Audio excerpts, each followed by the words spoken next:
மட்டும் நாம் நன்றி செலுத்துவது மிகவும் முக்கியமாகும். இப்போது அந்த ஹதீஸை பற்றி பார்க்கலாம்.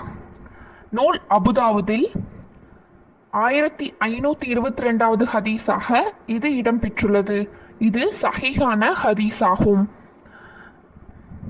முஆத் ரலியல்லாஹு அன்ஹு அவர்கள் அறிவிக்கின்றார்கள், அல்லாஹ்வின் தூதர் நபி ஸல்லல்லாஹு அலைஹி வஸல்லம் அவர்கள் என்னுடைய கரத்தை பிடித்து கூறினார்கள், முஆதே, அல்லாஹ்வின் மீது ஆணையாக நிச்சயமாக நான் உம்மை நேசிக்கின்றேன். பின்னர், முஆதே, உமக்கு நான் உபதேசம் செய்கிறேன். ஒவ்வொரு தொழுகைக்கு பின்னரும் அல்லாஹும்ம இன்னி அலா திக்ரிக்க வ ஷுக்ரிக்க வ ஹுஸ்னி இபாதிக்க என்று கூறுங்கள். இதன் பொருள், யா அல்லாஹ், உன்னை நினைவு கூறுவதற்கும் உனக்கு நன்றி செலுத்துவதற்கும் உன்னை அழகான முறையில் வணங்குவதற்கும் எனக்கு உதவி செய்வாயாக. இந்த துவாவின் பொருள்